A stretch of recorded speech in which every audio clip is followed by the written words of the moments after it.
Halo, perkenalkan nama saya Elvina Aprilia, NIM 19200169. Dan sekarang saya akan menjelaskan tentang sup Brennebon. Sup Brennebon adalah makanan khas Manado yang merupakan sup kacang merah yang disajikan bersama dengan kuah kaldu daging. Sup Brennebon yang terdiri dari kacang merah, sayuran, dan kuah kaldu daging ini memiliki rasa yang enak karena menggunakan rempah-rempah khas Nusantara. Untuk kuah, biasanya menggunakan kaki babi atau daging babi. Tetapi karena Indonesia merupakan negara yang mayoritas agama Islam, terciptalah kuah versi halal. Kuah ini bisa menggunakan tetelan sapi, tulang sapi, daging sapi yang masih terdapat tulangnya. Sup Brennebon ini dapat disantap bersama lauk seperti tinorangsa. Bagi orang Manado, mereka merasa cukup aneh apabila hanya menyantap sup ini tanpa lauk.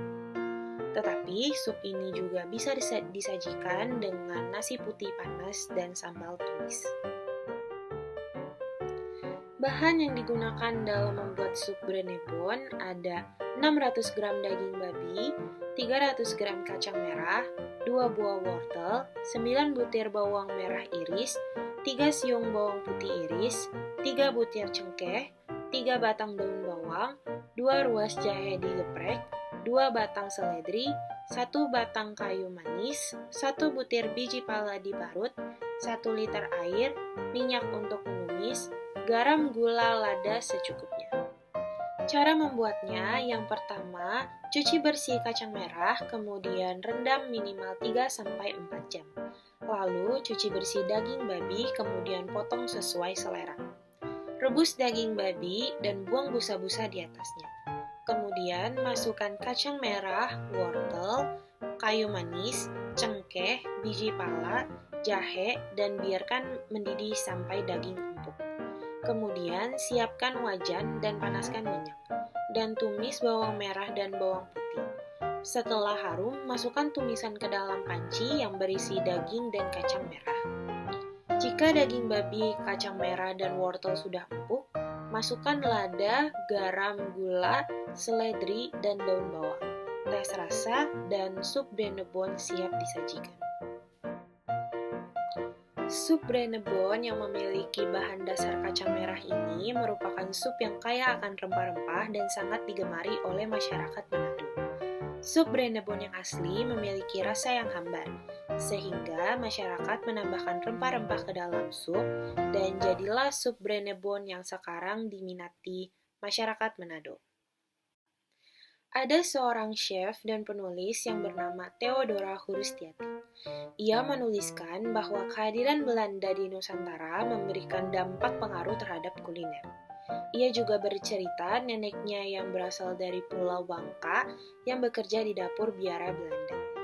Nenek Hurustiati membantu para biarawati Belanda memasak sambil belajar dari resep tersebut. Menurut Nenek Hurustiati, sup Brennebon merupakan sup yang menghangatkan hati dan sebagai makanan yang menghangatkan banyak keluarga Indonesia. Bangsa Indonesia pernah dijajah oleh Belanda selama 3,5 abad, sehingga banyaknya akulturasi Belanda yang masuk ke Indonesia. Salah satunya dalam hal kuliner. Sup Brennebon merupakan salah satunya. Sebenarnya, sup ini merupakan sup khas Belanda, yaitu Bruinbonen soup. Nama Brennebon juga merupakan pengucapan dari orang lokal yang diambil dari Bruinbonen. Bruin yang merupakan warna coklat dan bonen yang artinya kacang, sehingga Bruinbonen merupakan kacang coklat atau kacang merah. Seperti yang sudah saya jelaskan tadi, Bruinbonen soup memiliki rasa yang hambar, sehingga masyarakat menambahkan rempah Nusantara ke dalamnya, seperti pala, merica, cengkeh, bawang putih, dan bawang merah.